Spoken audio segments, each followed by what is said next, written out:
تعریف اللہ کے لیے، درود اور سلام محمد اور آل محمد۔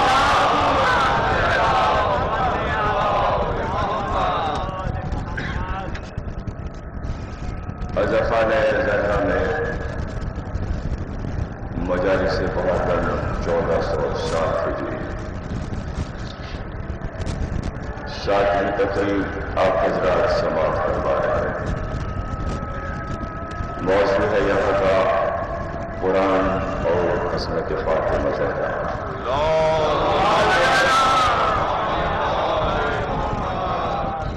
سرنامہ کلام میں ہم سورہ مدثر کی آیات 32 تا 37 پیش کر رہے ہیں۔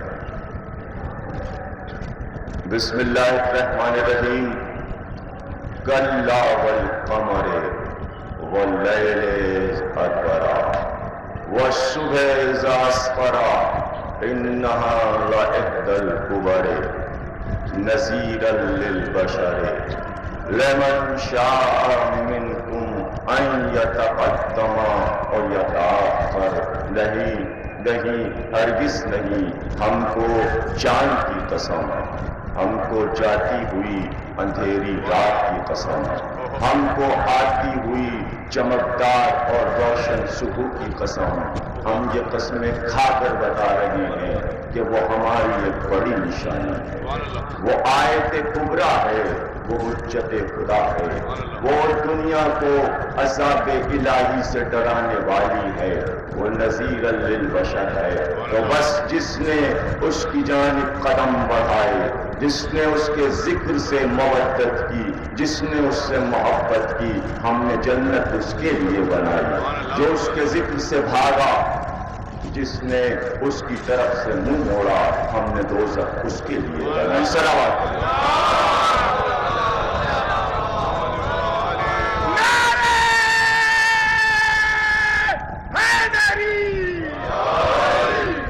ہم نے اپنے عنوان کو اس طرح تقسیم کیا تھا کہ وہ آیات جو قرآن میں آپ کی مدح میں ہے، ان کا انتخاب ہم نے پہلے کیا، اور سورہ دہر سے ہم نے ان مجالس کا آغاز کیا۔ سورہ دہر میں وہ آیات جو آپ کی شان میں ہیں انہیں آیہ ابرار کہتے ہیں۔ پہلی تقریب ہم نے اس عنوان کی، اور اس کے بعد ہم نے آیہ تطہیر جو سورہ احزاب میں ہے وہ بھی آپ کی مدح میں ہے، اس کا ذکر کیا۔ اس کے بعد اسی کے ذیل میں ہم نے حدیث قصہ کا ذکر کیا۔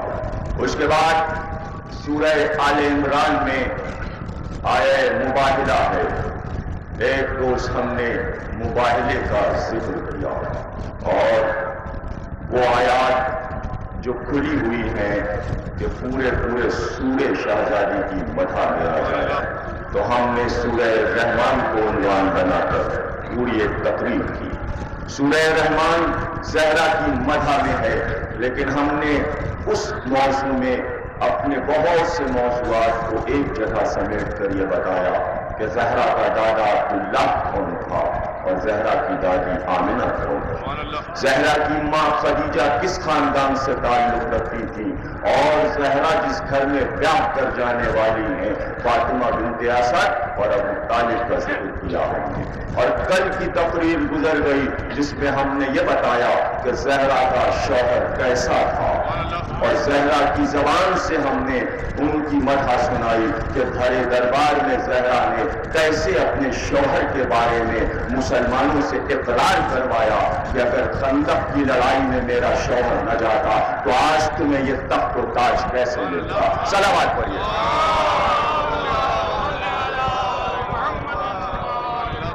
ذاکر اپنے اعتبار سے، خطیب اپنے اعتبار سے عنوان کو سجاتا ہے، بناتا ہے کہ ساری باتیں ہم عوام تک پہنچا سکیں، مومنین کے گوش گزار کر سکیں۔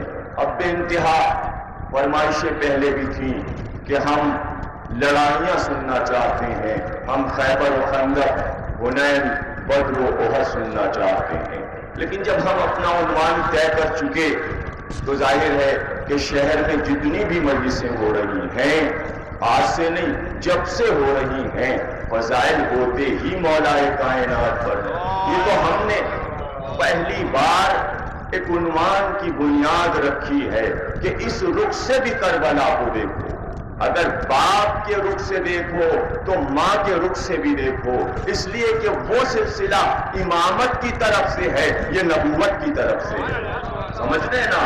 تو اس روشنی میں کبھی کبھی سوچنے کی کوشش کرنی چاہیے کہ جناب فاطمہ زہرا کا عنوان اس لیے بھی اہم ہے کہ میں نے یہ بات بار بار کہی کہ معاشرے میں اگر صرف ماں جو ہے وہ صحیح تربیت بیٹے کی کر دے تو پھر معاشرے کا کیا پوچھنا، وہ ذمہ داری باپ کی نہیں ہوتی۔ دیکھیے بعض بڑے بڑے دانشوروں نے لکھا ہے کہ بچے کی پہلی تعلیم گاہ، پہلی دستگاہ، پہلی یونیورسٹی ماں کی آغوش ہوتی ہے۔ اگر اس تعلیم کو بیٹے نے پورا کر لیا تو سمجھیے دنیاوی ساری تعلیم میں وہ کامیاب ہوگا۔ اگر وہ تعلیم حاصل نہیں کی اور ڈگریوں پر ڈگریاں لے لی تو وہ جانور سے بدتر ہے۔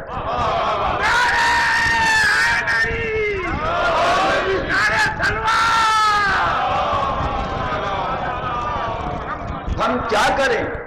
ہم کیا کریں کہ ہم معاشرے میں جوانوں کو ایسا پا رہے ہیں کہ اخلاقیات ختم ہو گئے ہیں، بزرگوں کا ادب ختم ہو گیا ہے۔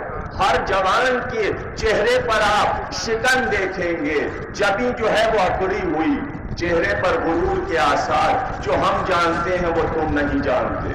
ہر بات پر اعتراض، ہر بات میں تنقید، جہاں ذرا سی ریش نکلی بس عالم ہو گئے، اب کسی کی سنتے ہی نہیں، بس اب نہ ماں کی پرواہ نہ باپ کی پرواہ، جو ہم کہہ رہے ہیں بس یہ صحیح۔ اس لیے عنوان رکھا ہے کہ پہلے یہ دیکھو کہ ایک ماں نے بچوں کو پالا کیسے، اسلام کو سجایا کیسے، اسلام کو بنایا کیسے، اور آج ہم اس عنوان کی منزل تک آ گئے ہیں۔ دیکھیے اولاد بہت بڑی نعمت ہے، جس کے اولاد نہیں ہوتے وہ تڑپتا ہے کہ کاش ہمیں اولاد ملے، اور جب اولاد نہیں ہوتی تو وہ اپنے قریبی رشتہ داروں کو لیتا ہے، بھانجوں کو، بھتیجوں کو اور اس طرح کے رشتہ داروں کو لے کر پالتا ہے، ان سے محبت کرتا ہے۔ مالک کائنات جانتا ہے یہ بات کہ انسان کو اگر ہم اولاد نہ دیں تو وہ ترسے گا۔ وہ دیکھ رہا تھا کہ آدم کا ایک بیٹا قتل ہو گیا، نیک بیٹا تھا، قابیل نے حابیل کو قتل کر دیا، فوراً دوسرا بیٹا شیش دے دیا، انسانیت اس سے چلے گی۔ حوا گھبراؤ نہ، تمہاری گود اجڑ نہیں سکتی، آدم تم پریشان نہ ہو، ہم بیٹا دے رہے ہیں۔ کنعان ایک بیٹا نوح کا پہاڑ پر جائے، فنا ہو جائے، ڈوب جائے، گھبرانا نہیں نوح، ہم تمہیں 3 بیٹے دیں گے، سام، حام، یافس، اور ان 3 بیٹوں سے کائنات آباد ہو جائے گی۔ سام کی اولاد میں ہم جو اولاد دیں گے، بڑا بیٹا روس ہوگا، چھوٹا بیٹا چین ہوگا، اس سے چھوٹا بیٹا عرب ہوگا، اس سے چھوٹا بیٹا مصر ہوگا، ہم 12 بیٹے دیں گے، ایک ایک بیٹا ایک ملک بساتا جائے گا اور اس کے نام پر ملک آباد ہوتے جائیں گے۔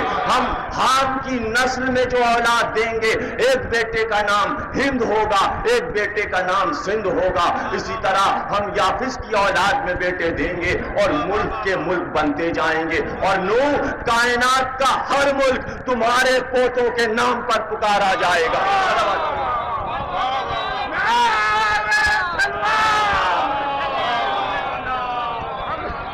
تمہارا نام زندہ رہے گا،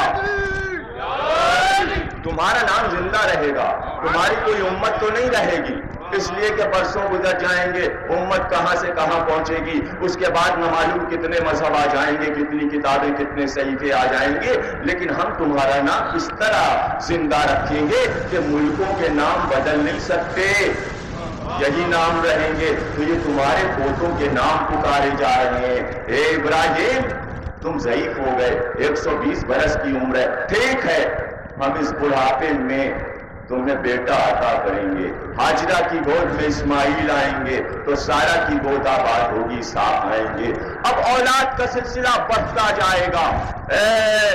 جناب زکریا دعا مانگے محراب عبادت میں اور معبود کہے اے زکریا ہم نے بیٹا اس بڑھاپے میں دے دیا، یحییٰ جیسا بیٹا تمہیں عطا کر دیا. اے مریم شوہر ہو یا نہ ہو بیٹا ہم عطا کریں گے. اے معبود تو کس کس راستوں سے بیٹے دیتا ہے؟ یعقوب کو سرفراز کرنے پر آیا تو 12 بیٹے دے دیے، یوسف جیسا بیٹا دے دیا. لیکن اے میرے مالک تیرا حبیب جو آخری نبی ہے 1,24,000 کا فقر ہے، اولاد کے لیے تڑپ رہا ہے، تو چپ ہے. اے معبود ذرا ادھر دیکھ، بیٹا دیا، خدیجہ کی آغوش کو آباد کیا، قاسم تو 10 مہینے زندہ رہے، دنیا سے گزر گئے. اے میرے معبود تو نے دوسرا بیٹا دیا، لوط طاہر بھی مر گئے 2 سال بعد، گود پھر خدیجہ کی اجڑ گئی. پھر عبداللہ پیدا ہوئے، 1 سال بعد مر گئے. دن پر دن گزرنے لگے، یہاں تک کہ 10 برس گزر گئے. گھر میں بچوں کے کھیلنے کی آواز نہ آئی، گھر کا آنگن سونا پڑا رہا. نبی تو رنجیدہ تھا ہی، عرب والوں نے اور دل دکھایا کہ ابتر ہو گیا. اگلا جملہ آپ نے سنا ہے، یہ تو آپ نے بہت سنا ہوگا کہ عرب کہنے لگے ابتر ہے، بے نسلہ ہے. لیکن اگلا جملہ یہ کہتے تھے، بھئی بہت کام آئے گا یہ جملہ، آپ کے غور سے سنیے گا، تقریر سمجھ میں اسی جملے سے آئے گی. اگلا جملہ یہ کہا اب یہ جو دین لے کر آیا ہے جس کا ڈھنڈورا پیٹ رہا ہے یہ دین مر گیا. عرب یہ کہتے تھے اگلا جملہ ابتر ہے، اولاد نہیں، یہ دین آگے نہیں بڑھے گا.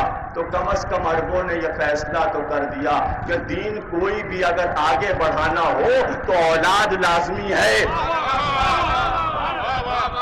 دوست احباب دین کو نہیں چلاتے، مذہب اولاد سے چلتا ہے. عربوں کا فیصلہ جاہل تھے یا پڑھے لکھے تھے یا امی تھے مجھے نہیں معلوم، ہسٹری میں دیکھیے.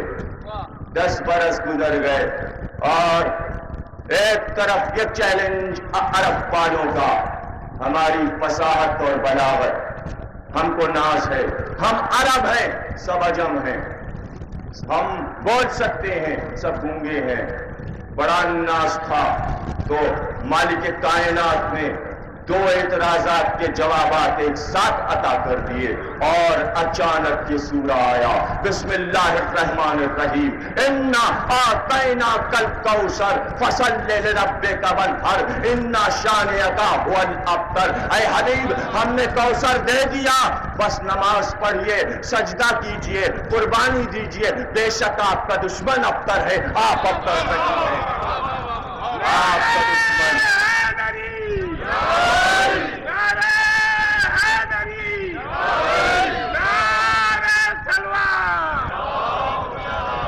آپ کا دشمن ابتر ہے، آپ ابتر نہیں. خانہ کعبہ میں 3 آیتوں کا سورہ آویزہ کر دیا گیا، بڑے بڑے قصیدے مانگ پڑ گئے اس چھوٹے سے ٹکڑے پر. گھر گیا لکھ کر بڑا شاعر لے گیا، سال بھر کے بعد واپس آیا تو یہ لکھ کر لایا 4تھا ٹکڑا نیچے، ما ھذا کلام البشر، یہ کسی انسان کا کلام نہیں. لکھ کر چلا گیا. سند تو مل گئی عرب والوں سے اس سورے کو، لیکن ابھی بات حل نہیں ہوئی کہ ہم نے کوثر دیا، یعنی ابتر کا جواب کوثر ہے. 10واں سال تھا، اعلان نبوت کو 5واں سال تھا کہ خدیجہ کی گود میں ایک بیٹی آئی. دیکھیے سورے کے بعد جو چیز سب سے پہلے آئے وہی کوثر. اگر سورے کے فوراً بعد امت آئے تو امت کوثر، اور اگر زہرا آئے تو زہرا کوثر.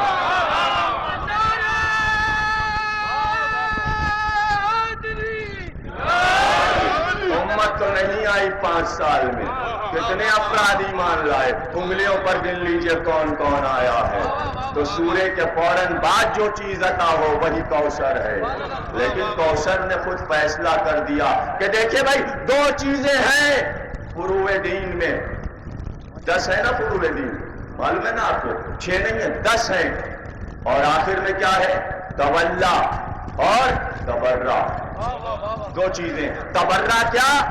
برات، سورہ برات کلام پاک میں 9واں سورہ، قرآن گفتگو ہے، قرآن میں سورہ برات، برات یعنی دوری، دوری اختیار کر لی، ہم دور ہٹ گئے، ان کو دور ہٹا دیا۔ کون؟ خدا کا دشمن، رسول کا دشمن، نبی کا دشمن، امام کا دشمن، اس سے برات کرنی ہے، دوری اختیار کرنی، اسی کو کہتے ہیں تبرہ۔ تبلا، تبلا کیا؟ قل لا اسألکم علیہ اجرا الا المودۃ فی القربى، قربا سے محبت کرو، یہ ہے تولا۔ سورہ کوثر ابتدائی سورہ ہے، اسی میں تولا بھی رکھ دیا، اسی میں تبرہ بھی رکھ دیا، فروع دین کے 2 اصول اس سورے میں رکھ دیے، پہلے تبرہ سمجھ میں آ جائے تو تولا آپ سے آپ سمجھ میں آ جائے۔ کون سا لفظ رکھا؟ اب تر، 5 لفظ سورے میں ایسے رکھے، آتینا، کل کوثر، دیکھتے جائیں 5 لفظ ایسے، ونہر، شانیہ، اور ابتر، 5 لفظ ایسے جو قرآن میں پھر نہیں آئے اور پہلی بار آئے تھے، عرب والوں نے نہیں سنے تھے، عرب کی لغت میں یہ 5 لفظ نہیں تھے۔ اب ابتر کو دیکھیے، ایک ایک لفظ معجزہ بن گیا۔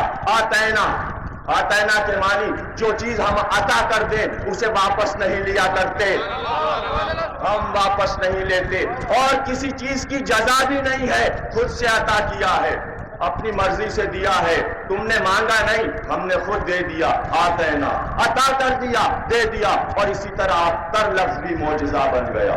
الف، بے، تے، رے، الف کو ہٹائیے، رے کے بعد لگائیے، اور بے سے پہلے تے لگائیے، ابتر الٹے تو تبرہ بن جائے۔ سلامات پڑھیے۔ ابتر، دشمن ابتر، یعنی دشمن پر تبرہ۔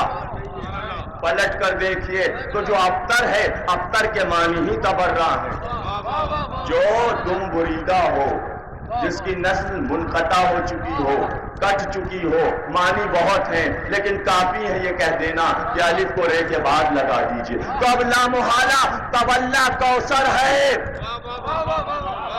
اور معصوم کا ارشاد کہ کوثر فاطمہ زہرا کے ناموں میں سے ایک نام ہے۔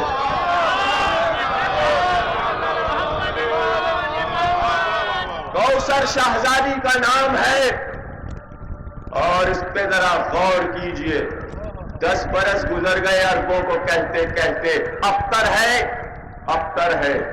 جیسے ہی سورہ کوثر آیا، تمام مورخین نے لکھا کہ سارے عربوں نے نبی کو ابتر کہنا چھوڑ دیا۔ دیکھیے بڑی عجیب بات کہنے جا رہا ہوں۔ پہلے تو یہ فیصلہ کیجئے کہ اگر کسی کی اولاد نہ ہو تو وہ ابتر ہے، بے اولادہ ہے نا، لیکن اگر اس کی ایک بیٹی ہو تو پھر اسے لاولد کہیں گے؟ پھر کوئی دنیا کا انسان اسے لاولد نہیں کہے گا۔ تو یہ بات طے ہو گئی کہ بیٹی ہو یا بیٹا، پھر کوئی یہ نہیں کہے گا کہ یہ ابتر ہے۔ اور جب زہرا آ گئی تو عربوں نے ابتر کہنا چھوڑ دیا، یعنی بیٹی 5 برس کی ہو گئی، اب کیا کریں اس کو ابتر کہہ کر، اولاد تو آ گئی۔ تو سوال یہ ہے کہ 10 برس پہلے 3 بیٹیاں اور تھیں، ابتر کیوں کہا؟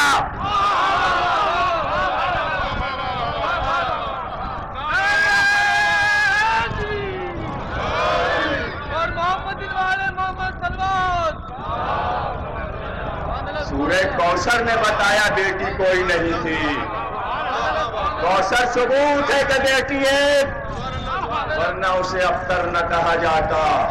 اور آپ کا ایک مشہور خطیب یہ کہتا پھرے یہاں سے لے کر سعودی عرب تک کہ نواسے اور بھی تھے، نواسیاں اور بھی تھیں، اور ایک کے گھر میں تو 2 بیٹیاں تھیں۔ ارے ہوں گی، ہوا کرے، لیکن تاریخ میں کہیں کوئی نواسا نواسی دکھاؤ تو۔ اور اگر تھے تو مباہلے میں کیوں نہیں آئے؟ کیوں نہیں آئیں اور بیٹیوں کی اولادیں؟ تو پتہ چلا کوئی نسل نہیں، جھوٹ، اور جھوٹ جو ہے وہ زیادہ دور چل نہیں پاتا، تاریخ خود فیصلہ کر دیتی ہے۔ زہرا نے آ کر فیصلہ کر دیا کہ اب دیکھو اور پہچانو، اور رسول کا یہ کہنا اور اپنے اصحاب کو یہ سنانا کہ معراج میں بلایا اس لیے تھا معبود نے کہ سارے کائنات کی سیر کروائی، اور جب میں واپس آ رہا تھا تو ایک درخت کی طرف آپ سے آپ کھنچتا ہوا چلا گیا، اور جب اس درخت کے قریب پہنچا تو اس پھول کی، اس پھل کی خوشبو نے مجھے بے قرار کیا۔ میں نے کہا جبریل امین، یہ پھل تو بہت خوبصورت ہے، بہت خوبصورت ہے، کیا اسے میں توڑ سکتا ہوں؟ تو ایک بار جبریل نے کہا یہ درخت آپ کے لیے پیدا ہوا، یہ پھل آج کے لیے، آپ بلائے گئے اس پھل کو کھلانے کے لیے۔ اے آدم، تم نے کھا لیا تو نکالے گئے، اور ہمارا نبی بلا کر کھلایا گیا۔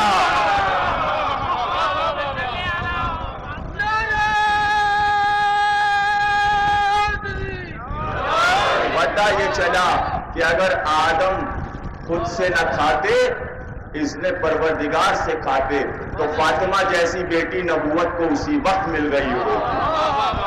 اس لیے آدم سے لے کر اور آخری بنی اسرائیل کے نبی تک کسی کو ایسی بیٹی نہیں ملی۔ انتظار ہے پروردگار کو میرا حبیب آئے تو یہ سیب کھلایا جائے۔ اب نبی نے سیب کھایا، کہتے میں معراج سے واپس آیا، اور جب معراج سے واپس آیا تو ابھی سال نہیں گزرا تھا کہ نبی کو اطلاع ملی کہ خدیجہ کے یہاں ایک بچی کی ولادت۔ اب نبی آیا، نبی آیا، معراج سے آیا، معراج سے واپس آیا تو اب اس کے دماغ میں وہ خوشبو بسی ہوئی، ایک خوشبو۔ اب جو حجرے میں پہنچے اور بچی کو گود میں لیا اور جیسے ہی سینے سے لگایا، پیار کیا، خدیجہ سے کہا رے شب معراج جو سیب کھایا تھا وہ خوشبو اس بچی سے آ رہی۔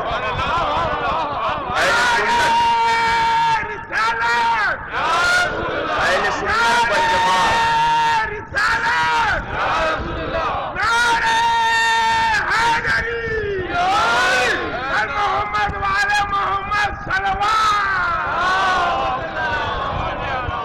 تمام مورخین نے لکھا اس روایت، خوشبو آ رہی ہے۔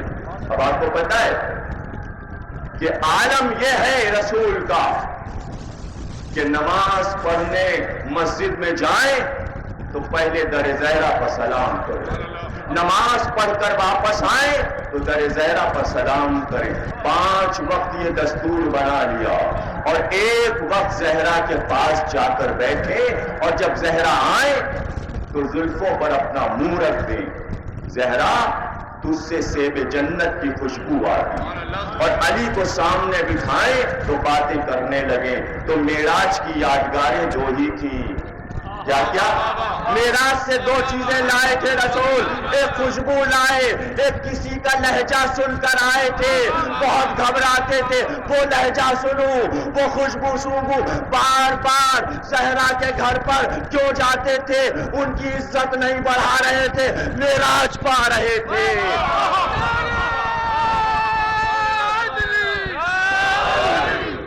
آدھی معراج لہجے میں، آدھی معراج خوشبو میں۔ اب جو دونوں چیزیں یکجا ہوئیں تو وہی معراج پانے کے لیے زہرا کے گھر آتے، وہ لہجہ سنیں، وہ خوشبو سونگے تاکہ پھر معراج کی یاد آ جائے۔ یہ ہے رسول کا بار بار اس گھر میں آنا کہ رسول اس سفر کو بھولے نہیں تھے۔ تو وہ بیٹی جو نبوت کے 5ویں سال، بعثت کے 5ویں سال آئی، اور جب زہرا آئی تو آثار غربت کبھی شروع ہوئے تھے، لیکن ملکۃ العرب کے وہ قدیمی حالات کچھ برقرار تھے، اور تاریخ نے لکھا کہ ابھی زہرا نے جس جھولے میں جھولا وہ سونے کا جھولا تھا، اور کنیزیں زنجیر کھینچنے کے لیے تھیں، لیکن بیٹی جب بڑی ہوگی تو گھر میں وہ دولت نہ پائے گی۔ تو بہت آہستہ آہستہ میں آپ کو ان چیزوں کی طرف لے جا رہا ہوں۔ جناب فاطمہ زہرا نے دیکھا اپنی آنکھ سے کہ ماں رخصت ہو گئی، ماں چلی گئی۔ 5 سال کی عمر میں ماں چھوٹ گئی زہرا سے، اور بار بار رو کر یہ پوچھتی، بابا میری ماں کہاں، بابا میری ماں کہاں۔ ایک بار مالک کائنات نے جبریل سے کہا، جاؤ اور یہ پیغام لے کر جاؤ، اور جا کر زہرا سے یہ کہہ دو کہ تمہاری ماں پروردگار کے پاس ہے اور قصر میں ہے، ہاں یہ پروردگار تم کو سلام بھیج رہا ہے۔ تمہارے صبر پر 5 سال کی عمر میں زہرا معبود کا سلام لے لیں تو جب بڑی ہوں گی تو کیا عالم ہوگا، جب بڑی ہوں گی تو کس منزل پر ہوں گی۔ 5 سال کی عمر میں نبوت کی خدمت، وہ دشمن کے باہر نکلے تو پتھر مارے جائیں، خانہ کعبہ کی دیوار کے پاس نماز پڑھنے جائیں، سجدہ کریں تو اجڑی پیٹھ پر رکھ دی جائے، اللہ اکبر۔ اور ادھر کسی نے گھر پر پکار کر کہا، زہرا تیرے باپ پر گندگی پھینکی گئی، اس سے پہلے کہ حمزہ پڑھتے، اس سے پہلے کہ ابو طالب جاتے، اس سے پہلے کہ جعفر طیار تلوار کھینچ کر جاتے، 5 سال کی بیٹی پہلے پہنچی باپ کے پاس اور اجڑی کو اٹھا کر پھینکا، اور جس مجمع نے گھیرا تھا جب فاطمہ کو آتے دیکھا تو سب چیخ کر بھاگے، بھاگو خدیجہ کی بیٹی آ رہی ہے۔ یہ ہے جلال فاطمہ زہرا کا، کافر عربوں پر کہ ملکۃ العرب کی بیٹی ہے، یہ ہے زہرا کا جلال۔ اسی لیے مالک کائنات نے زہرا کو 99 نام عطا کر دیے۔ کبھی نبی نے بطول کہہ کر پکارا، کبھی باسطہ کہہ کر پکارا، کبھی باطنہ کہہ کر پکارا، کبھی تہامہ کہہ کر پکارا، کبھی تقیہ کہہ کر پکارا، کبھی نقیہ کہہ کر پکارا، کبھی قاہرہ کہہ کر پکارا، کبھی ظاہرہ کہہ کر پکارا، کبھی طاہرہ کہہ کر پکارا۔ صلوات پڑھیے گا۔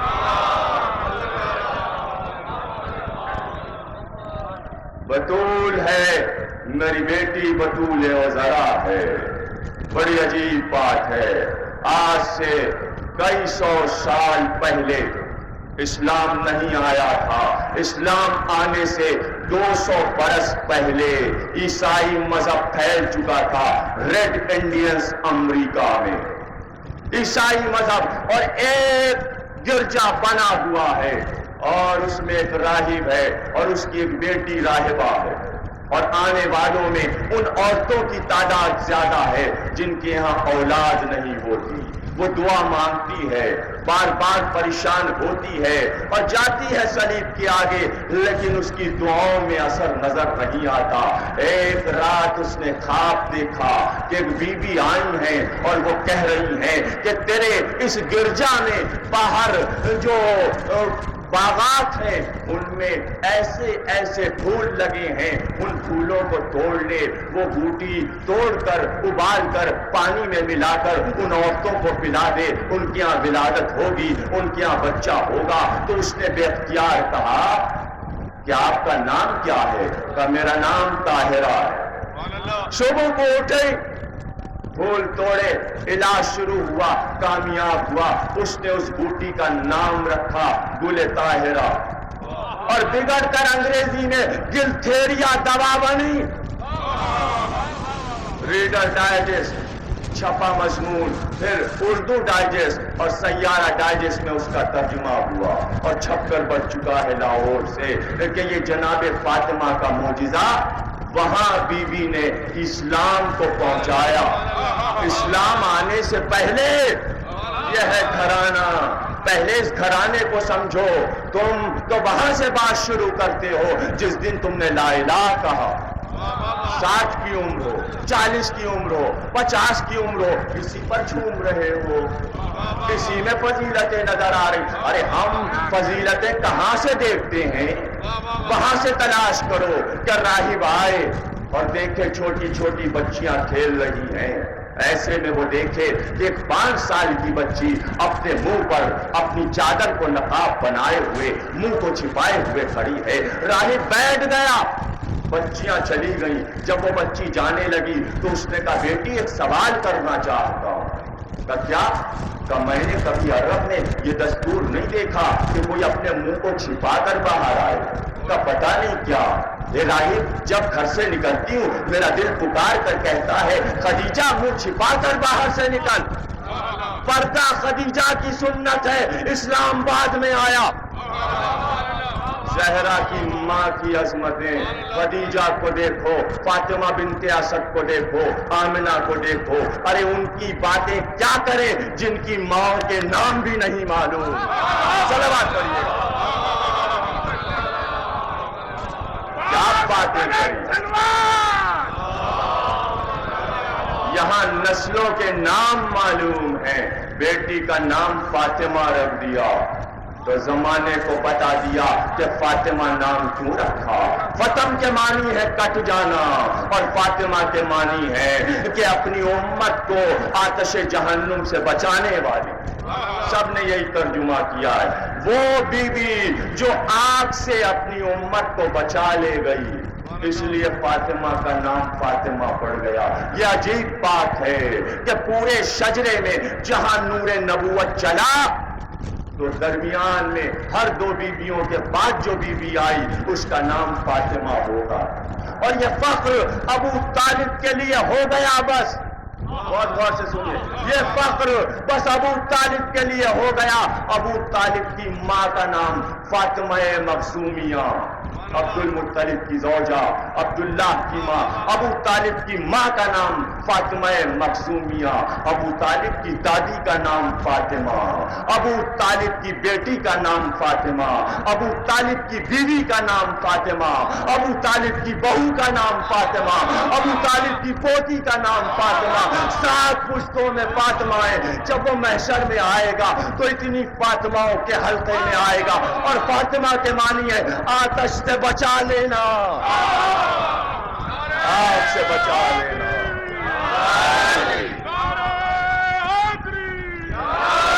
کتنی فاطمائیں ابو طالب کے جلوں میں ہوں گی.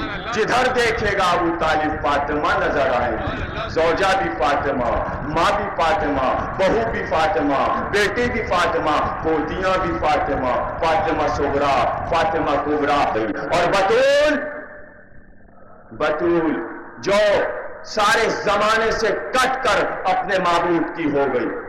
بطول میں بھی لفظ کٹنا ہے اور اس کے معنی ایک یہ ہے لغت میں کہ اگر ایک شاخ کسی پیڑ سے لی جائے، بہت غور سے سنیے گا، ایسا درخت جو فصلیں دے کر تھک گیا ہو.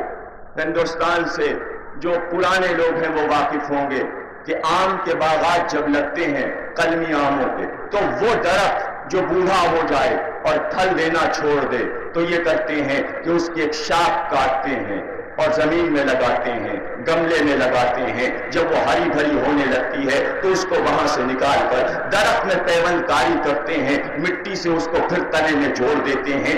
اب جب وہ شاخ بڑھتی ہے تو وہ درخت پھر فصلیں دینے لگتا ہے اور پھل کی مٹھاس بڑھ جاتی ہے، رنگ بدل جاتا ہے، پھل کسی اور طرح کا ہو جاتا ہے. تو بطول کے معنی یہ ہے کہ وہ درخت جو فصلیں نہ دے رہا ہو شاخ لے کر اور لگا دی جائے تو دوبارہ فصلیں دینے لگے. اب بطول کے معنی آپ سمجھے کہ نبوت کا درخت 1,24,000 فصلیں دے کر تھک گیا تھا، پھل ختم ہو گئے تھے. اللہ نے ایک بار خانہ کعبہ کے گملے میں ایک شاخ لگائی، اس شاخ کو توڑا، نبوت کے درخت میں جوڑا. اب جو پھل آئے تو حسن، حسین، مہدی دور.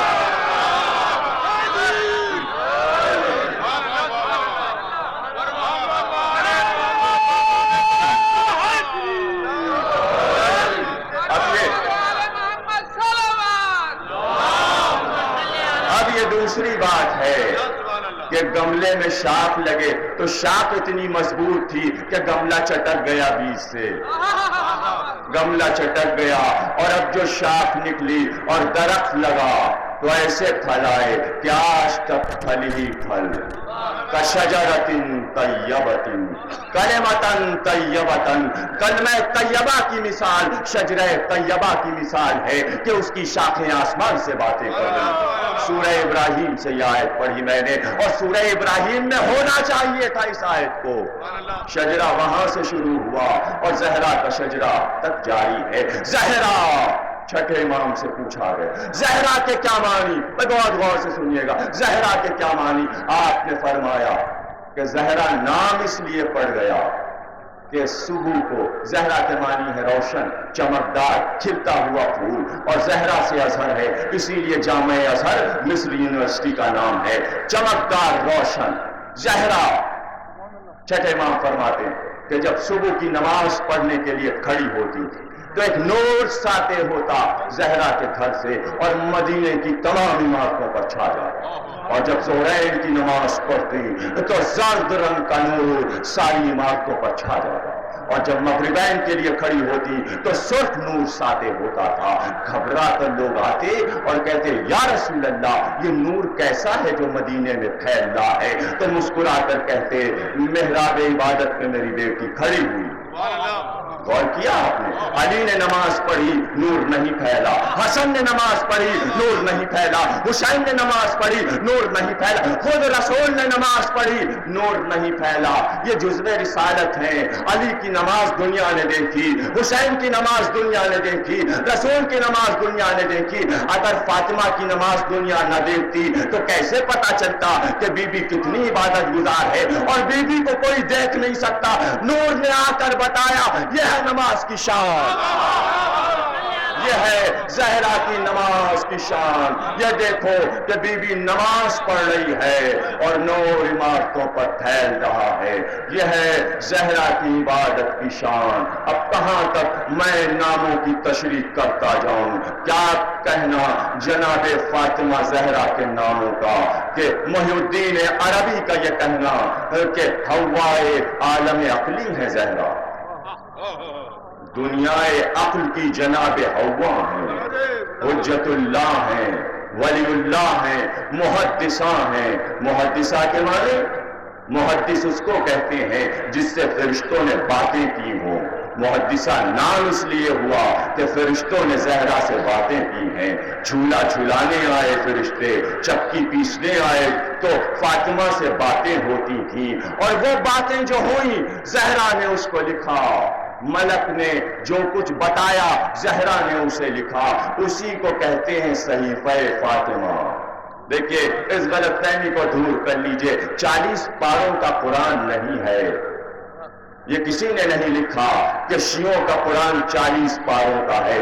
پارے بارے تو ہوتے ہی نہیں تھے، پارا پارا تو جس نے کیا وہ خود پارا پارا ہو گیا، قرآن کو جس نے پارا پارا کیا وہ خود پارا پارا ہو گیا۔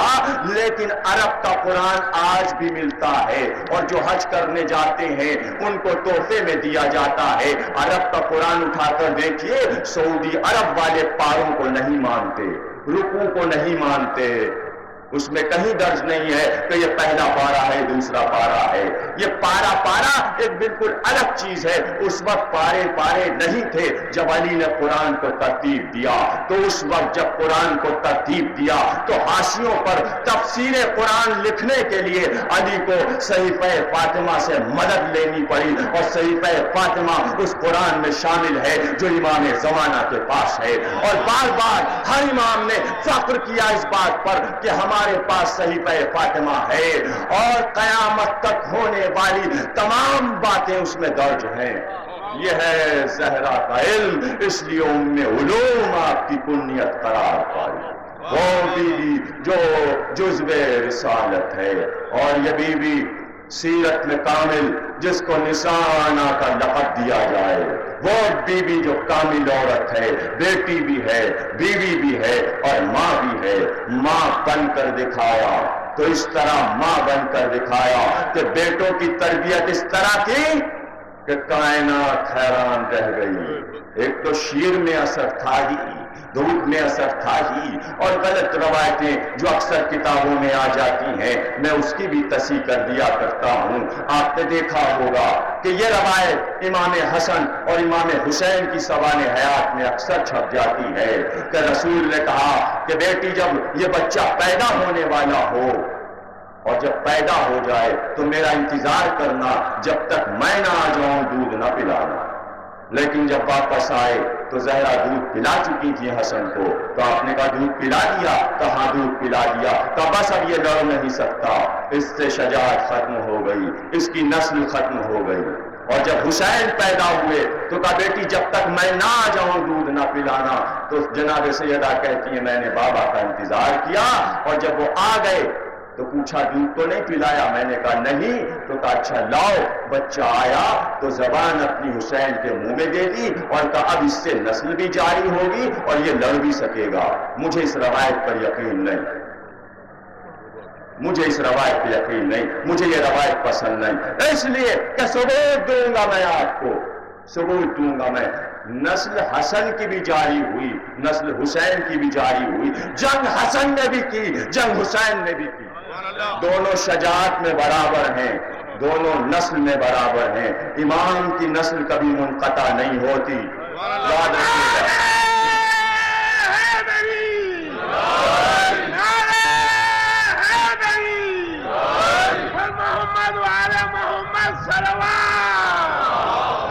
تعلیم اس طرح دے رہی تھی. حسن کو تعلیم کی ضرورت نہیں ہے، امام ہیں، علم ادھر سے لے کر آئے ہیں. لیکن اب جو عمل ہونے جا رہا ہے نہ حسن کے لیے، نہ فاطمہ کے لیے، نہ علی کے لیے، آپ کے لیے، آپ کے بچوں کے لیے. غور سے سنیے گا. حسن آئے، مسجد سے روز آتے ہیں. ایک بار گھر میں داخل ہوئے. ماں نے کہا بیٹا آج نانا نے تمہارے خطبے میں کیا کہا؟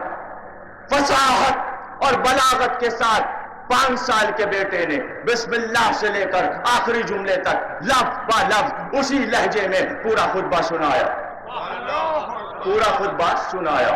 ماں نے پیشانی چوم لی، سینے سے لگا لیا. روز یہی ہوتا ہے، بیٹا آتا ہے پورا خطبہ ماں کو سناتا ہے اور ادھر علی آتے ہیں. کہ زہرا آج تو رسول نے بڑی عجیب باتیں کہیں خطبے میں. تو مسکرا کر کہتی ہیں اے ابو الحسن میں سنا دوں آپ کو، یہ کہا یہ کہا یہ کہا. تو گھبرا کر کہتے ہیں زہرا تمہیں کیسے معلوم؟ تم تو گھر کے کاموں میں مصروف تھی. کہ آپ کا بڑا بیٹا روز آتا ہے اور بابا کا پورا خطبہ مجھے سناتا ہے، مجھے یاد ہو جاتا ہے. تو بے اختیار علی نے کہا اچھا حسن کو پورا خطبہ لفظ با لفظ یاد ہو جاتا ہے؟ بہت غور سے سنو. کہاں؟ کہ اچھا زہرا کل میں چھپ کر سنوں گا، میں کل چھپ کر سنوں گا. پہلے آ گئے علی، پردے کے پیچھے کھڑے ہو گئے. حسن آئے. ماں نے کہا بیٹا سناؤ ذرا آج بابا نے میرے کیا کہا. ایک بار ماں کو دیکھا، چاروں طرف دیکھا. کہا بیٹا سناؤ کیا دیکھ رہے ہو؟ تو بے اختیار کہا اماں کوئی بزرگ چھپ کر میری بات سننا چاہ رہا. یہ ہے امام. صلوات پڑھیے گا. کوئی چھپ کر میری بات سننا چاہ رہا ہے. بس یہ جملہ کہا تھا، پردہ ہٹا کر باپ آیا، بیٹے کو سینے سے لگا لیا. کیا سمجھ میں آیا؟ کیا بات سمجھ میں آئی؟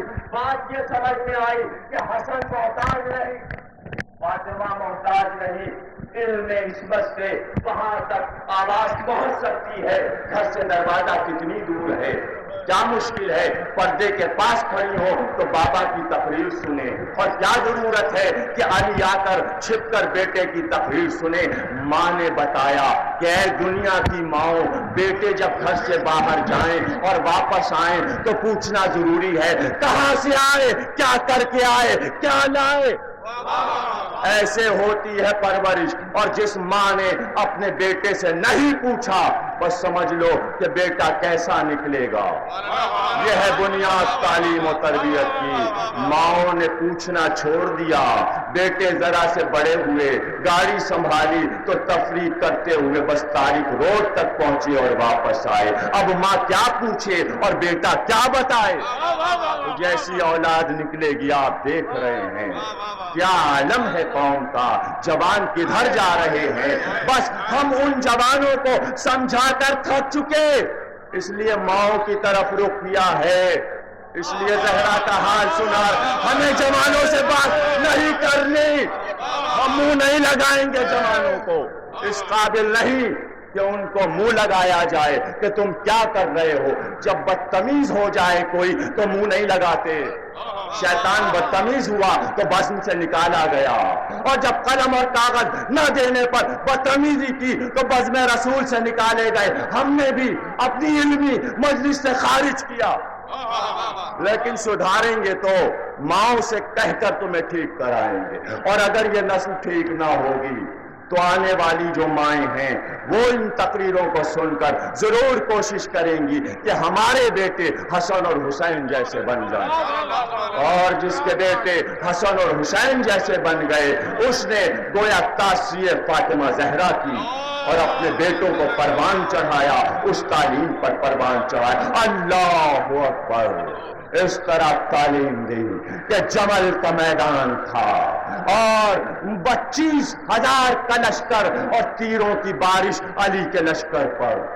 ایک بار بیٹوں کو آواز دی، اس طرح روشن آفتاب کی طرح گھوڑے پر بیٹھے تھے، ایک طرف حسن ایک طرف حسین تلوار لیے ہوئے. بیٹے جوان ہیں، 12 بیٹے میدان جنگ میں کھڑے ہیں. ایک طرف عون بن جعفر ہیں، ایک طرف عبداللہ بن جعفر ہیں، ایک طرف عباس ہیں، ایک طرف محمد حنفیہ ہیں. علم محمد حنفیہ کے ہاتھ میں دیا، کہا بیٹا پہاڑ اپنی جگہ سے سر کے، تم اپنی جگہ سے قدم نہ ہٹانا. دانتوں پر دانتوں کو جما لو. تیر آ رہے ہیں تو سپر پر روکو، لیکن دھیرے دھیرے آگے بڑھتے جاؤ. اور ایک بار پورے لشکر پر نظر ڈالی علی نے، اور سب سے اونچی چیز ناقہ تھا، اونٹ تھا جس پر ایک اماری تھی. اور ایک بار آواز دی، اے میری قوم والو، دیکھو یہ ناقہ نہیں، یہ گوسالہ سامری ہے. اگر یہ بچ گیا تو قیامت تک اس کی پوجا مسلمان کریں گے. سب سے پہلے اس کو مارنا ہے. دیکھیں حیرت نہ کیجیے، جمل کوئی نہیں پڑھتا. میں کیا کروں کہ کوئی نہیں پڑھتا؟ ہو سکتا ہے کچھ لوگوں کو نئے الفاظ لگے. ایک بار آواز دی، نہج البلاغہ کے حاشیے سے پڑھا، ایک بار آواز دی کہ اس ناقے کو ختم کرو. مڑ کر کہا بیٹا محمد حنفیہ جاؤ، جا کر اس ناقے کو مار کر آؤ، نیزہ لے جاؤ اور تمہاری نگاہیں ناقے کی آنکھ پر رہیں، اور جب وہاں پہنچو تو اس کی آنکھ پھوٹ چکی ہو اور ہماری گر چکی ہو اور یہ ناقہ گر چکا ہو. محمد حنفیہ پڑھے، تھوڑی دور گئے تھے کہ سپر منہ پہ لی واپس آئے. کہ بابا تیروں کی بارش ہے، تیروں کی بارش ہے. کہ بڑھو، امام حکم دے رہا. 17 بار کہا، گئے اور واپس ہوئے. ابھی واپس آئے تھے کہ ایک بار دیکھا میدان میں ہلچل نظر آئی. مڑ کر کہا مالک کون؟ کہا آپ کا بڑا بیٹا حسن. بس ابھی علی نے ادھر پلک جھپکتے میں دیکھا تھا کہ حسن نے نیزے کو ناقے کی آنکھ میں مار دیا. 25,000 کے دشمنوں کے حلقے کو توڑ کر زہرا کا لال گیا. یہ ہے زہرا کا دودھ. میں نہیں کہہ رہا، میں نہیں کہہ رہا،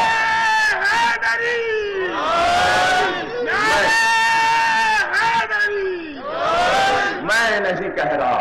ایک بار علی مڑے کا بیٹا محمد حنفیہ رنجیدہ نہ ہونا، چہرے پر اضطراب کے آثار نہ آئے. تو میرا بیٹا ہے، اس نے فاطمہ کا دودھ پیا ہے. یہ اس وقت حسن نے جو حملہ کیا ہے 25,000 کے نرغے کو توڑ کر یہ زہرا کے دودھ کا اثر دکھایا ہے. اب وہ روایت غلط ہو گئی. زہرا کا دودھ ایسا کہ کربلا میں منادی ندا دے، دکھلا دی ماں کے دودھ کی تاثیر مرحبا. آئی صدائے غیب کہ شبیر مرحبا، دکھلا دی ماں کے دودھ کی تاثیر. یہ ہے حسین کی جنگ کہ میسرے کو میمنے پر الٹا، میمنے کو قلب لشکر پر الٹا. وقت ملا تو عاشور کی مجلس میں یا 9 محرم کی مجلس میں یہاں یا بندر روڈ پر حسین کی جنگ پڑھوں گا. لیکن آج رخ مڑ رہا ہے. حسن نے جمل میں جنگ کی اور صفین میں ایک بار تلوار لے کر بڑھے تھے اور ابھی پہلی صف کی سروں کو کاٹنا شروع کیا تھا کہ مڑ کر آواز دی کہ محمد، کہا کہ مالک اشتر جلدی جاؤ، حسن کو واپس بلاؤ، اس نے زہرا کا دودھ پیا ہے. دوسری سند، اس نے زہرا کا دودھ پیا ہے.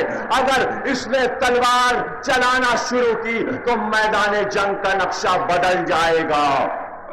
دشمن میرا قتل ہو جائے گا، صفین کا رخ مڑ جائے گا، جلدی جاؤ حسن کو میرے حق کی قسم دو۔ حق کی قسم نہ ملتی تو حسن فاتح صفین ہوتے اور نقشہ تاریخ کا بدلا ہوا ہوتا۔ یہ ہے زہرا کا دور، یہ ہے بڑا نواسا رسول کا، اور زندگی شرط ہے انشاءاللہ آنے والے اشروں میں 10 تقریریں صرف حسن مصطفیٰ پر، اسی طرح جیسے 10 تقریریں کامل ہو رہی ہیں فاطمہ زہرا پر، جن پر میٹر نہیں ملتا بات ان پر کرنی ہے تاکہ قوم کی تشنگی ختم ہو جائے کہ خطابت میں بڑی تشنگی ہے، میٹر نہیں ملتا، جو میں دے سکوں گا دے دوں گا، لٹا دوں گا آپ لے جائیے۔ یہ حسن ہیں اور یہ حسن کے 8 بیٹے ہیں جو کربلا میں آئے۔ میرا ایک کام یہ بھی ہو گیا ہے 4 سال سے کہ جس خطیب نے ضعیف اور غلط روایت پڑھی اس کی تصحیح بھی مجھے کرنا پڑتی ہے۔ 3 بیٹے نہیں آئے کربلا میں، حسن کے 11 بیٹے ہیں، اور 11 بیٹوں میں 8 بیٹے کربلا آئے، 7 بیٹے مر گئے، 1 بیٹا بچ گیا، نام گنا رہا، کتاب کا حوالہ دوں گا آپ کو۔ سب سے بڑا بیٹا حسن کا زید بن حسن ہے، ان سے نسل چلی۔ اس کے بعد حسن مصنع بن حسن ہے، اس کے بعد احمد بن حسن ہے، اس کے بعد عبد الرحمن بن حسن ہے، پھر عمر بن حسن ہے، پھر حسین اسلم بن حسن ہے، پھر قاسم بن حسن ہے، پھر عبداللہ اکبر بن حسن ہے، پھر عبداللہ اصغر بن حسن ہے۔ یہ ہیں بیٹے حسن مصطفیٰ کے، اور یہ 8 بیٹے جو کربلا میں آئے ہیں 3 ماؤں سے ہیں، 3 ماؤں سے ہیں، اور رملہ بی بی اور جن کی کنیت یا جن کا لقب ان میں فروا ہے ان سے قاسم ہیں اور احمد بن حسن ہیں۔ احمد بن حسن کربلا میں 16 برس کے ہیں اور قاسم 14 برس کے ہیں۔ میں تھک گیا اور تقریر کا رخ یہاں تک مڑ گیا۔ ابھی مجلس کے بعد شہزادہ قاسم کی مہندی آئے گی، دولہا کی مہندی آئے گی، آپ سے عرض کریں گے اللہ اکبر۔ احمد نے اجازت لی، 16 سال کے حسن کے بیٹے نے اس نے جنگ لیا، میدان جنگ میں گیا، جنگ کرتے کرتے واپس آئے اور کہا چچا تھوڑا سا پانی پلائیے۔ 5 مجاہد ایسے ہیں جو جنگ کر کے دوبارہ واپس آئے اور ایک ہی سوال کیا کہ چچا پانی پلائیے۔ علی اکبر پانی پینے آئے تھے، احمد بھی پانی پینے آئے تھے۔ اب آپ نے غور نہیں کیا، یہ آ کر یہ بتانا چاہ رہے تھے کہ میرا چچا پیاسا ہے، اگر پانی ہوتا تو ہم سے پیارا نہ کرتا۔ یہ حسین کی پیاس پر سند ہے، آج 7 تاریخ ہے، حسین کے بچوں پر آج ہی تو پانی بن گیا۔ اللہ، زہرا کے گھر یتیم اور اسیر آئے تو دسترخوان کی روٹیاں چلی جائیں، پانی پی کر روزہ افطار ہو۔ ایسے سخی گھر والوں کی اولاد کربلا میں پانی کو ترس رہی تھی۔ چھوٹے چھوٹے بچے 7 تاریخ سے التش کی صدائیں بلند ہو گئی۔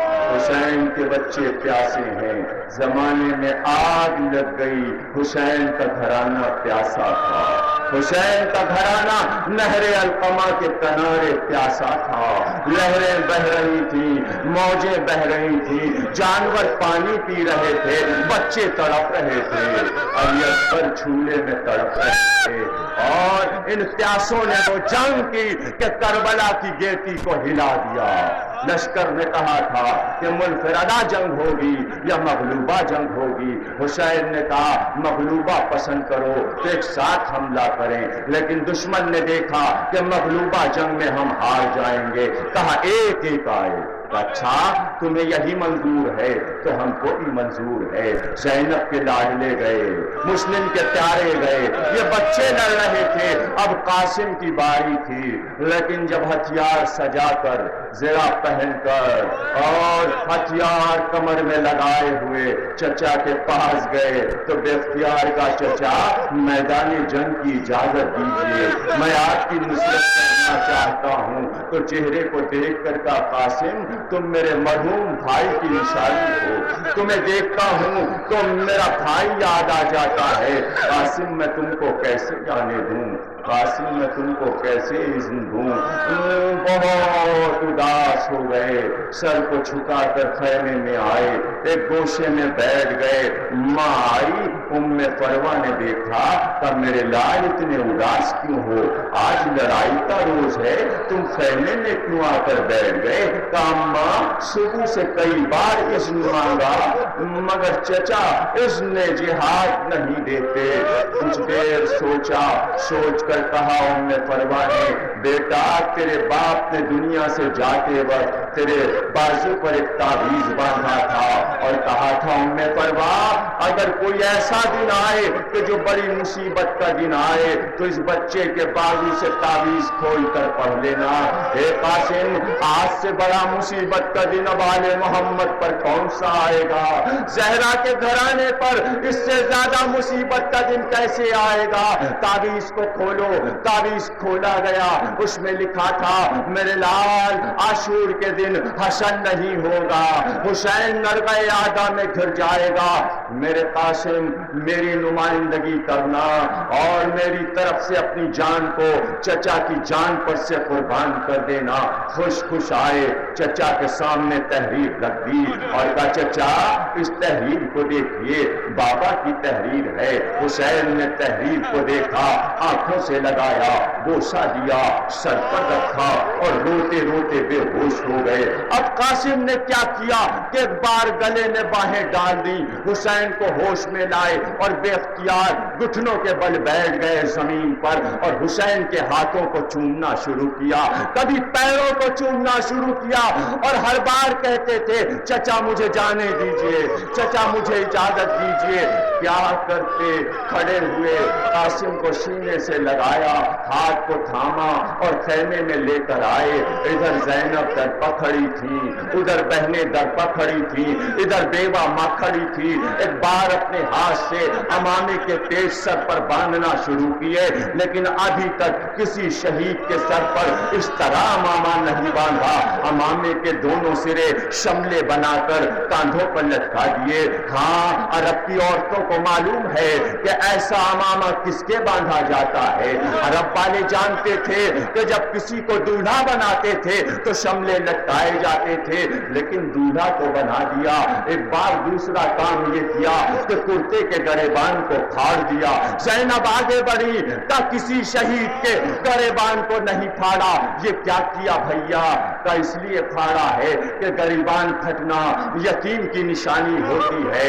جب قاسم میدان میں جائے تو شاید دشمن اس پر ترس کھائے کہ یتیم لڑنے آیا ہے، یہ بچہ یتیم ہے، اس لیے قاسم کے گریبان کو چاک کر دیا۔ قاسم گھوڑے پر سوار ہوئے، میدان جنگ میں گئے۔ قاسم کے لیے قلب اتنا مضبوط تھا کہ چچا میری لڑائی دیکھ رہا ہے، عباس میری لڑائی دیکھ رہے ہیں، بھیا علی اکبر لڑائی دیکھ رہے ہیں۔ آج شجاعت کی داد بڑے بڑے شجاعوں سے ہم کو ملے گی۔ ایک بار آ کر رجس پڑھا اور پہلا جملہ کہا، اے عمر سعد تو چتر کے سائے میں اور میرا بابا دھوپ میں کھڑا ہے، دیکھ میرا بابا پیاسا ہے، تو فرات سے پانی پیے اور ساقی کوثر کا بیٹا پیاسا رہے، جس کے لیے کوثر آئے وہ پیاسا رہے۔ کوثر کی اولاد کربلا میں پیاسی ہے اور قاسم پکار رہے ہیں۔ اور ایک بار عمر سعد نے کہا، جاؤ ازرق شامی سے کہو جا کر کہ وہ آئے، اس لیے کہ قاسم سے جیتنا مشکل ہے، یہ علی کا پوتا ہے، یہ حسن مصطفیٰ کا بیٹا ہے۔ کوئی گیا اور اس نے کہا ازرق چل، ایک بہادر لڑکا آیا ہے۔ اس نے کہا عمر کیا ہے؟ کہا یہی 13-14 سال۔ کہا میرے لیے ننگ ہے، میرے لیے ذرا سی آپ کو زحمت۔ میرے ماجد رضوی صاحب یہاں تشریف فرما ہے۔ آج سے 3 سال پہلے ایک مجلس میں میں نے جناب قاسم کی جنگ پڑھی تھی۔ آج ان کی خواہش صبح بھی تھی کہ میں جناب قاسم کی جنگ پڑھوں، اور ان کے جملے یہ ہیں کہ یہاں کوئی جنگ نہیں پڑتا، کبھی ہندوستان میں سنتے تھے، تو اس فریضے کو ادا کر رہا ہوں، ذرا سی زحمت ہوگی۔ ایک بار ازرق سے کہا، اور اس نے کہا میرے لیے ننگ ہے کہ میں لڑکے سے مقابلہ کروں۔ ہاں میرے 4 بیٹے ہیں، میں اپنے چھوٹے بیٹے کو بھیجتا ہوں اس کے مقابلے کے لیے۔ بیٹا چلا ذرا بختر پہنے ہوئے، سر پر کھود اہنی پہنے ہوئے، کمر میں تلوار لگائے ہوئے، نیزے کو کنوتیوں میں گھوڑے کے درمیان رکھے ہوئے، تیر و کمان لیے ہوئے، سپر لیے ہوئے ایک بار مقابل آیا اور قاسم کے مقابل آ کر للکارا کہ میں ازرق شامی جیسے بہادر کا بیٹا ہوں۔ اس نے کہا میں علی مرتضیٰ کا بیٹا ہوں، میں ابو طالب کی یادگار ہوں۔ ادھر بھی رجس پڑھا گیا، وار تو پہلے کر، ہم پہل نہیں کرتے۔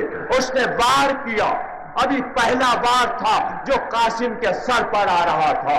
لشکر یہ سمجھا کہ قاسم دوپارہ ہو جائیں گے، تلوار سے کٹ جائیں گے، وار اس کا چلا، بجلی گھر سے چمکی۔ اب جو قاسم کی تلوار چمکی تو حسام کا وار تھا، پسلیوں کو کاٹ کر ریڑھ کی ہڈی کو کاٹا، دو ٹکڑے ہو کر گر گیا۔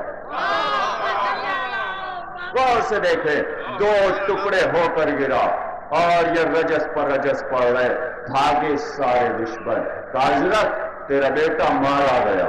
اب اس کا غصہ اور بڑھا، دوسرے بیٹے کو تیار کیا اور بھیج دیا کہ بیٹا قتل کر کے آنا۔ آیا، وہ مقابل میں آیا، تلوار پر تلوار چلنے لگی، وار رد و بدل ہونے لگے۔ کیا اچانک قاسم جس گھوڑے پر بیٹھے تھے اس گھوڑے کا نام ہے میمون، اور یہ رسول خدا کی سواری کا گھوڑا ہے۔ اور اس گھوڑے کا کمال یہ تھا کہ سوار اس کی لجام کو پھیرے یا نہ پھیرے، لیکن یہ جانتا تھا کہ مجھے سوار کدھر پھیرنا چاہتا ہے۔ قاسم کے اشارے کو میمون نے سمجھا اور ایک بار اپنے آگے کے دونوں سموں کو اٹھا کر اس کے گھوڑے کی پیشانی پر رکھا۔ قاسم نے ہاتھ بڑھایا، پٹکے میں ہاتھ ڈالا، کمر سے پکڑ کر اٹھایا، ہاتھ سے بلند کیا اور پھینک دیا۔ وار کیا، دو ٹکڑے ہو گیا۔ تیسرا بیٹا چلا آیا، اس نے بھی وار کیا، اس نے نیزے کا وار کیا، نیزہ سینے کی طرف آ رہا تھا۔ لوگ سمجھے کہ اب قاسم گر جائیں گے، نیزے کی یعنی ابھی سینے تک نہیں آئی تھی کہ قاسم نے دو انگلیوں کے درمیان نیزے کو پھنسایا، نیزے کو جھٹکا دیا، میں نیزے کے نیچے نظر آیا، یہ بھی قتل ہوا۔ چوتھا بیٹا چلا، اب اس کی آنکھوں میں دنیا اندھیر ہونے لگی۔ چوتھے بیٹے کو بھیجا، وہ بھی مقابل آیا۔ اب جو مقابل آیا تو پٹریاں جما کر، رکاب پر قدم کو رکھ کر، اب جو قاسم نے جوابی حملہ کیا اور فاتح خیبر کے پوتے کی تلوار چلی تو سر کو کاٹا، گردن کو کاٹا، سینے کو چاک کیا، گھوڑے تک پہنچی، دو ٹکڑے ہو کر برابر گرا۔ صفین میں یہی ہوا تھا۔ میں نے علی مرتضیٰ کے وار دکھا دیے۔ علی کا کمال یہی تھا کہ دو ٹکڑے میں دشمن کو بانٹ دیا کرتے تھے۔ غور نہیں کیا آپ نے، علی کا لقب ہے قسیم جنت والنار۔ قسیم کے معنی ہے برابر برابر تقسیم کرنے والا۔ قاسم کا نام قاسم ہے اور قاسم کے معنی ہے دو حصوں میں برابر بانٹ دے۔ صلوات پڑھیے۔ یہ ہے قسیم جنت والنار کا پوتا قاسم۔ دکھا دیا، بتا دیا، یہ نہ سمجھنا کہ میرا بابا کمزور تھا اور کمزور ہو کر سلو کر لی، نہیں، وہ صلح حدیبیہ کی روشنی میں سلو ہوئی۔ لڑنے پر آتے تو کربلا پہلے ہو جاتی، لیکن لڑنے کی ذمہ داری میرے چچا کے ذمے تھی، اور آج تم نے دیکھ لیا کہ جنگ کیسی ہوئی۔ اب ازرق شامی خود چلا، دوہرا خود پہنے ہوئے، دوہری زرہ پہنے ہوئے، کمر میں تلوار لگائے ہوئے، نیزہ لیے ہوئے سوار تھا، اور ایسا لگتا تھا کہ پہاڑ گھوڑے پر سوار ہے۔ قاسم جیسے خوبصورت صاحب جمال اور حسن مشتبہ کے یتیم بیٹے کے مقابل میں ازرق آیا۔ ازرق نے وار کرنا شروع کیے، قاسم نے اپنے گھوڑے کو کاوے پر لگایا، دائرے کی شکل میں میمون چلنے لگا۔ ازرق عاجز آ گیا، وار کرتا ہے تو وار پڑتا نہیں۔ قاسم گھوڑے کو لے کر ہٹ جاتے ہیں، ایک بار پٹری جما کر گھوڑے سے گھوڑے کو ملایا، پھر گھوڑے کو جدا کیا۔ ازرق کا ادھر وار چلا، ادھر قاسم نے کہا، اے ازرق تو کیسا بہادر ہے کہ نالین کے فیتے بھی نہیں باندھے، دیکھ رگاب سے کہیں پیر نہ نکل جائے۔ ازرق جھکا، قاسم نے وار کیا، دو ٹکڑے ہو کر ازرق نیچے۔ صلوات پڑھیے۔